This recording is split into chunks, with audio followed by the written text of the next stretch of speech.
بسم الله الرحمن الرحيم فلا تخضعن بالقول فيطمع الذي في قلبه مرض. Söz айтылып атат, бұл үмметтің ең имандысы болған пайғамбарыбыздың жұбайлары уммахатул муъмининдерге. Пайғамбардың аялдарын айтып атат. Эмне кылбагыла? Фала тахдана бил каул. Сүйлөгөндө, сөзүн зарычылыгы болгондо, сөзүңөрдү жумшартып сүйлөбөгүлө. Жүрөгүндө оорусу бар адамдар сөзүңөрдөн үмүткөр болуп калбасын. Ким? Сахабалар, эң имандуу эркектер. Ошолор сөзүңөрдөн үмүт болуп калбасын. Сүйлөгөндө жумшартып сүйлөбөгүлө.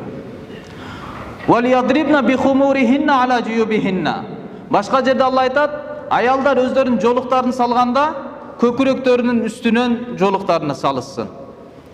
Чупа-чупстай болуп ичине киргизип, жолукту дагы жабыштырып салып албасын. Көкүрөктүн үстүнөн түшө турган кылып жолуктарына салышсын дейт Куранда. Вала ядрибна би аржулихинна. Башка жерде Алла айтат, аялдар буттары менен жерди уруп басышпасын. Така, башка маселелер тыкылдатып, эркектин үнүн өзүнө тарта турган кылып басышпасын. Андай деңгээлде кийинишпесин. Яни, бул айтууда максат, аялдар кантип сүйлөш керек. Аялдар кантип кийиниш керек. Аялдар кантип басыш керек. Ушунун ар бирин Алла Таала айтып жатат, бирок мындай деңгээлде эркектердин жашоосун баяндаган эмес. Эмне үчүн? Себеби аялдардын даражасы өтө бийик болгондук себептен.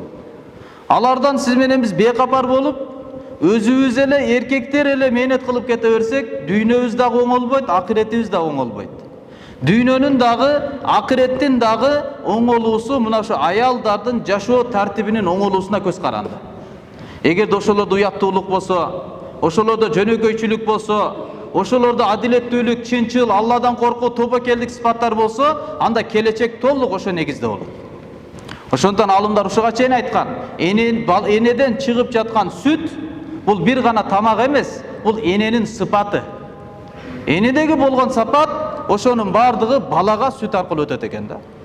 Эгер миңдеген эркектердин арасында жирип өзүнүн денесин көрсөтүп, уятсыздыктын ичинде жашоого умтулган аял болсо, анда келечектеги кыз деле ошо негизде тарбияланат. Ошондон урматтуу тууган, биринчи эркектин мойнундагы жоопкерчилик бул эмне десе, биринчи жоопкерчилик аны перденин ичине алсын.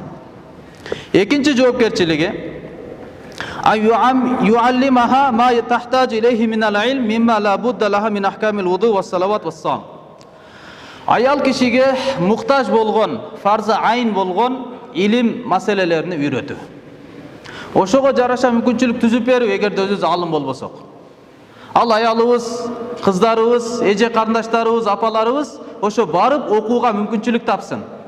Ошондой деңгээлде жумуштун баарына жүктөп коюп, өзүбүз падыша катары жүрө берип, алар жашоосунда илим ала албай, намазынын да илимини билбей, Куранын да туура окуй албай жашоосу өтүп кетпесин. Пайгамбарыбыз саллаллаху алейхи вассалам айткан хадистин мазмунунда: "Инналлази лайса фи жафихи шай'ун минал Кур'ан калбайтил хариб." Имам Термизи рахматуллахи риwayat кылат, сахих хадис.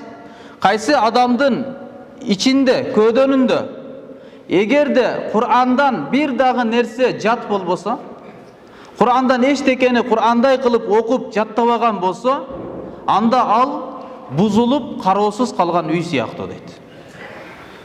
Кароосуз калган үй. Кандай эле бузулуп, кароосуз калган үйгө жиндер келип, шайтандар басып алгандай, андай жүрөктүн дагы ээси, кожоюну шайтан болот деген сөз. Алланын эч кандай рахматы жок, Алланын мээрими жок, имандын нуру жок, ал кароосуз калып кеткен үй дейт. Ибн Масуд радиаллаху анху айтат, кайсыл үйдө Куран окулбаса, ал да кароосуз калып кеткен үй дейт. Инна асгарал байт деген да. Эң кичинекей үй, Курандын эч бир нерсеси болбосо, Куран ал жерде окулбаса деген. Үйдү канча нерселер менен коздодуңуз, канча кымбат баалуу нерселерди үйгө алып келдиңиз, бирок эгерде үйгө динди алып келбесеңиз, ал сиздин бактысыздыгыңыз. Ал сиздин мээнет кылбаганыңыздын натыйжасы болуп калат.